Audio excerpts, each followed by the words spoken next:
Hey, welcome back. Now we've got some good shooter mechanics going for our game, and now it's time to start thinking about the game mode. Now, a game mode is a special type of actor that sets the rules for the game. The game mode is usually where we do this. It also sets default classes such as the pawn, the controller, and other associated classes for the game. Now, we're going to create a game mode in this lecture, and we're also going to create a special HUD associated with the game mode that can display things controlled by the game mode, such as the countdown timer, how many drones are left, and so on. So let's get started. Now, I'd like to go to our Blueprints folder and create a new folder here, and I'm going to call this Game Mode. And here is where we will place our new game mode. Now, let's right-click, create a new Blueprint class, and we're going to base this one on Game Mode Base. This will be the type of the parent class of our Game Mode Blueprint. So select that, and we'll call this FPS Game Mode.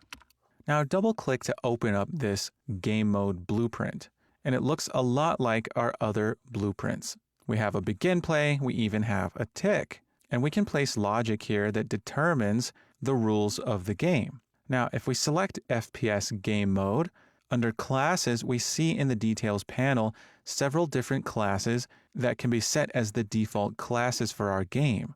Now, most of these we don't need to concern ourselves with, but there are a couple that do matter.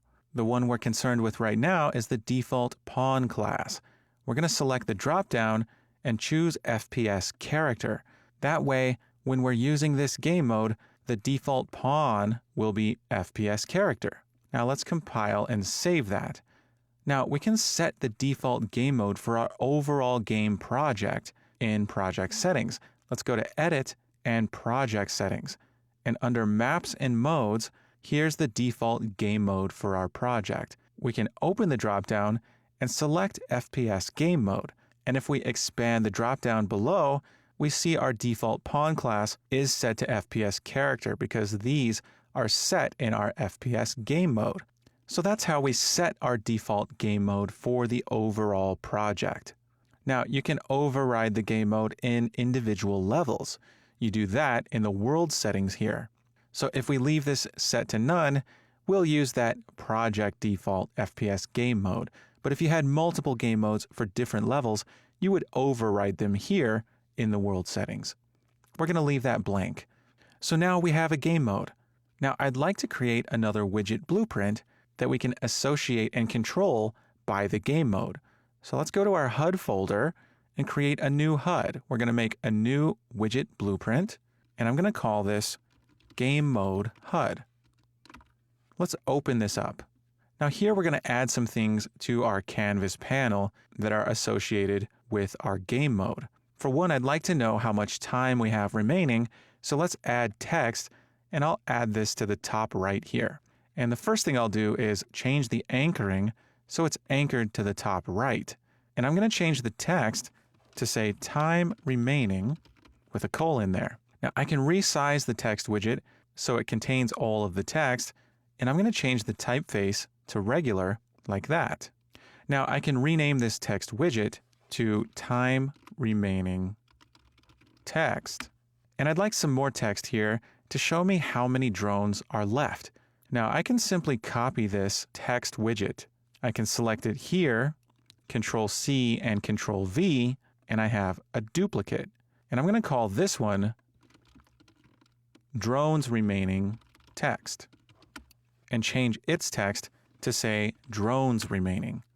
Now the text for these don't need to change, but I do want text that will change to update and show us how much time and how many drones we have left. So I'm going to add two more text widgets here. And I'm going to call the first one time text. And I'm going to call the second one drones text. And we can give these default text values. I'm going to put 00:00, so it looks like time formatting. And I'm going to change its typeface to regular.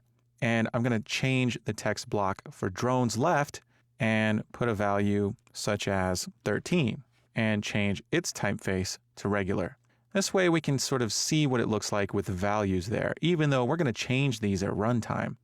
Now, I'd like these all to be anchored to the top right, so I'm going to make sure they're all anchored to the top right corner. And I'd also like them aligned. So I'm going to take time remaining, and for its position Y, I'm going to right-click on that and copy that value, and select our time text, right-click on position Y, and paste. That way it has the same Y value. I'm going to do the same thing with these two text widgets. I'm going to select drones remaining, copy its Y position, and select the drones text and paste that in there. And I'm going to make sure that both of these rightmost text widgets are off enough to the side, selecting them both so I can move those off to the side. And if I really want to be accurate, I can copy the position X here and paste it for the position X there. It looks like they were already the same. So we have our game mode HUD. And the last thing I want to do is add a countdown text here to show that the game is about to begin. So I'm going to drag a text into the middle. I'm going to anchor this one to the center and set its alignment to 0.5, 0.5, and its position, X and Y, both to 0. So I now have this centered text block.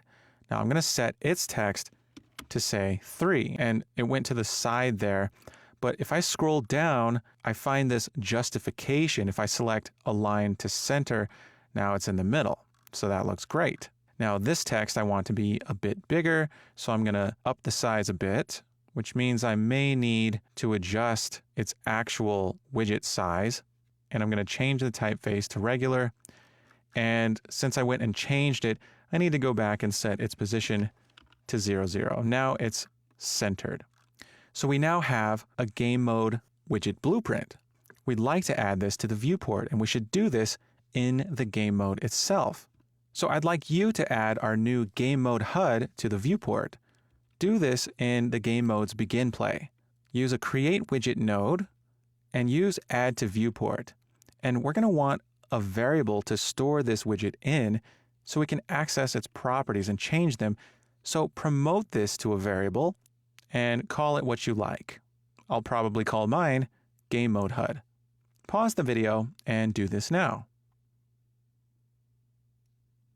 Okay, so we have this widget blueprint. Let's compile and save it, and we'll add it to the viewport. So I'm here in FPS game mode, and here's begin play. I'm going to drag off of that and type create widget. And I'll use create widget, selecting our game mode HUD class. Now, before I add it to the viewport, I'm going to promote this to a variable and call this game mode HUD.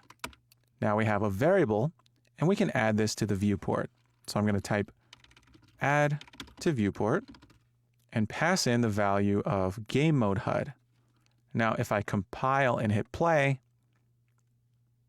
I can see the widget. There's the 3, there's our time remaining and drones remaining, and they're a little far to the right, so I might move those to the left. But I see that the 3 is definitely centered well.